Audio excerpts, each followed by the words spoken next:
Je vous salue, vous qui aimez Dieu de tout votre cœur. Alors, la dernière vidéo que j'ai eu à faire, vidéo enseignement, a parlé de Dieu dans la nuit lumineuse. Et je voudrais ici et maintenant parler de Dieu dans la colonne de feu de l'Éternel ou dans sa merveilleuse lumière. D'ailleurs, dans un de ses épîtres, Pierre parle de Jésus-Christ qui est dans cette lumière merveilleuse qu'il propose à ses disciples. Alors, vous avez vu l'importance de la nuée. La nuée, c'est le nuage, c'est l'eau. Mais vous allez voir aussi ici l'importance du feu. D'ailleurs, les peuples anciens ressentaient un peu l'importance de l'eau pour se purifier et du feu pour se sanctifier. C'est pour ça que même dans les rituels traditionnels, l'eau et le feu interviennent beaucoup. Les peuples anciens qui pratiquaient les initiations, c'était ces deux éléments-là qui étaient importants dans le cours de l'initiation. Voilà. Ça vient de là.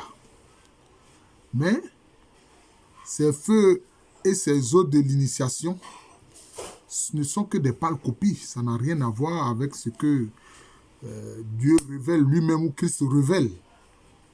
Vous comprenez? C'est cela. On va voir, je vais prendre des exemples dans les passages bibliques, dans les évangiles et dans l'Ancien Testament.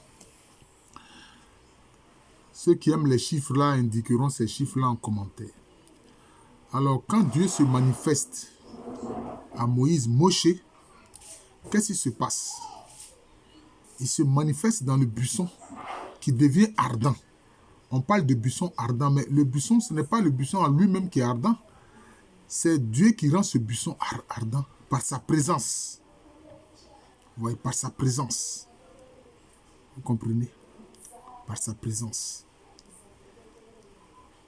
Il est ardent parce qu'il est du feu. Mais il faut comprendre une chose. Qu'est-ce que le feu? Le feu se manifeste à travers 3 états. Le feu, il est chaleur, il est flamme, il est lumière. Voilà les 3 états du feu. D'ailleurs, l'eau aussi a 3 états. Soit il est solide, soit il est liquide, soit il est gazeux. Est-ce que c'est un hasard tout ça? Non. Et donc, Dieu était présent par sa présence. Ce buisson est devenu ardent, c'est-à-dire est devenu de feu. Mais vous avez remarqué une chose. Dieu y était jusqu'à ce qu'il quitte là. Mais le bûcher ne s'est pas consumé. Le bûcher ne s'est pas consumé. C'est-à-dire que le feu de Dieu ne consume pas. On sent sa chaleur. Ça brûle, mais ça ne consume pas. Et c'est un feu qui est bienfaisant, qui fait du bien aux créatures. Ça ne les consume pas. Vous comprenez? C'est cela. Bon, peut-être vous me direz, mais le feu que Élie a invoqué, bon, ça c'est quand même un peu différent. C'était une sorte d'holocauste pour que Dieu manifeste que c'est lui, Yahvé manifeste que c'est lui qui est le Dieu véritable. Par rapport au Baal, Baal qui veut dire en fait maître, c'est-à-dire ces divinités-là, il y avait plusieurs, il y avait Moloch, il y avait Ashtarté, il y avait, comment on appelle ça, enfin, toutes ces divinités de la période ancienne de l'Antiquité qui ne sont pas de vraies divinités qu'on appelait sous le nom générique de Baal, qui veut dire maître. Vous voyez. Donc, il y a cet exemple-là. Maintenant, on a vu, au moment de la Pentecôte, le 50e jour après l'ascension de Jésus-Christ, le Saint-Esprit s'est manifesté sous une forme de feu, de langue de feu. On parle de langue de feu. C'est du feu. Ça s'est posé sur la tête de chaque disciple qui était là. Ils étaient, dit-on, nombre de 120, y compris la Vierge Marie elle-même qui était dedans. Mais ça ne les a pas consumés. Vous voyez encore Dieu qui se manifeste à travers le feu. voyez, le feu. Vous voyez. Mais on voit que, comme je l'ai dit là, le feu, il est flamme, hein, il est chaleur, il est lumière. Vous voyez, là, à la Pentecôte, le Dieu s'est manifesté sous forme de flamme. Sous forme de flamme. Ce sont des langues de feu, mais c'est des flammes.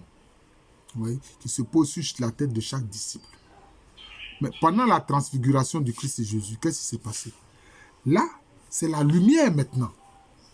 Parce que c'est la même réalité. Le feu, qu'il soit chaleur, qu'il soit lumière, qu'il soit flamme, c'est toujours le feu. Et là, Christ maintenant se manifeste comme lumière. Voilà. Comme lumière. D'ailleurs, nous chantons Christ, tu es lumière, lumière pour le monde. Hein? Qui marche à ta suite ne marche pas dans la nuit. Je crois que ça, c'est en Pâques qu'on chante ça, la nuit de Pâques. Donc, Dieu est lumière. D'ailleurs, beaucoup de gens qui parlent de leur expérience, de leur rencontre avec Dieu, ils parlent de la lumière. Ils parlent de la lumière. Mais cette lumière aussi, ce feu-là, on l'a vu même dans l'Ancien Testament, dans le livre de l'Exode, quand les Hébreux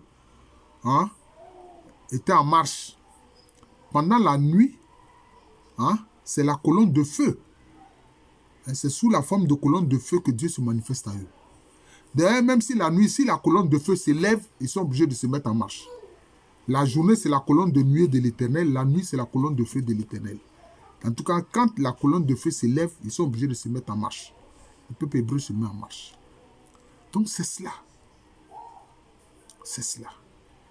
Alors, moi, je vous le dis, si vous invoquez Dieu pour que sa colonne de nuée vous environne et vous lave, mais invoquez aussi sa colonne de feu, la colonne de feu de l'Éternel. Invoquez aussi sa flamme manifeste, comme le Saint-Esprit l'a fait.